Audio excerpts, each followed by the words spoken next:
On behalf of feature zone.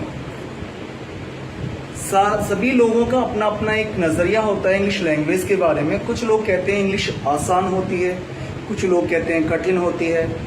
लेकिन English कठिन भी हो सकती है और इंग्लिश आसान भी हो सकती है। निर्भर करता है कि आपको पहले से कितनी नॉलेज है।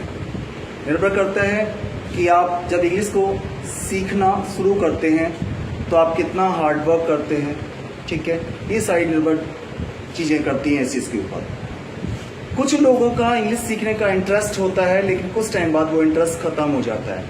अगर आपको इंग्लिश लैंग्वेज सीखनी है तो आपका इंटरेस्ट रेगुलर होना चाहिए, एक बहुत लेवल पे पहुंचना चाहिए। पहली बात तो मैं आपको ये बताना चाहता हूँ कि इंग्लिश का कोई पैरामीटर नहीं कि आपने इंग्लिश सीख ली है। इंग्लिश को आप कुछ लेवल तक इम्प्रूव कर सकते हैं और ये भी डिपेंड करता है कि आप कितना हार्ड वर्क करते हैं, कितना उसको इम्प्रूव करते हैं। ठीक है, इसमें वक्त लग सकता है। कभी कुछ स्टूडेंट्स बहुत कम समय में एक अच्छा परफॉर्मेंस देते हैं, कुछ स्टूडेंट्स बहुत थोड़ा समय ले लेते हैं। बात मैंने कही थी आपको कि इनमें बहुत सारी चीज़ें होती हैं। हम सोचते हैं कि अंग्रेजी बोलना सीखें। क्या हम एक लाइन बोलने से अंग्रेजी बोलना सीख जाएंगे? नहीं। जब हम किसी सेंटर में जाते हैं तो सबसे पहले हमें बहुत सारी चीज़ें करनी पड़ती हैं। उसके अंदर अगर हमें पहले से टेंसों की नॉलेज है, मॉडल्स की नॉलेज है, या कोई भी चीज़ है इंग्लिश के अंदर जो हम बनाते हैं उनको, या बहुत सारी ग्रामर है, पॉजिटिव वर्ब है, जी एंड है, पार्टिसिपल है, वो अलग चीज़ें होती हैं कुछ चीज़ इंग्लिश के अंदर। तो इन चीज़ों के ऊपर वो हमें राइटिंग परफॉर्मेंस में सीखनी पड़ती हैं। राइटिंग के बाद हमें ओरल करना पड़ता है।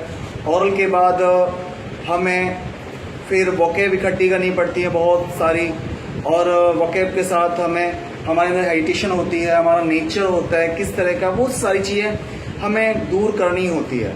और जब हम डिस्कस करते हैं, डिबेट करते हैं किसी से, तो हमें उस थीम के ऊपर, उस टॉपिक के ऊपर हमें सेटिस्फैक्ट्री इन्फॉर्मेशन होनी चाहिए कि हम उस पर बोल सकें।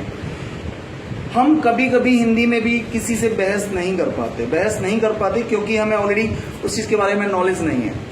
हमारे कुछ हो सकते हैं कि कुछ सब्जेक्ट जिनके ऊपर बहुत अच्छे से बोल पाते हैं, लेकिन हम बहुत सारे अलग अलग टॉपिकों पे डिस्कस कराते हैं जिसकी नॉलेज आपको इकट्ठी करनी होती है।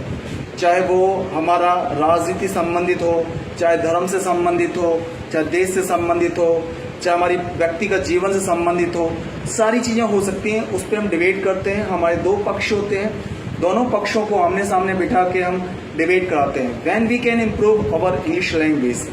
सो मैं आपको कहना चाहता हूँ कि खाली हम इंग्लिश बोलना ही नहीं सीखते, उसके अंदर बहुत सारी चीज़ें करनी पड़ती हैं। So therefore I am talking about that if you want to improve your English, so you have to learn all so many things that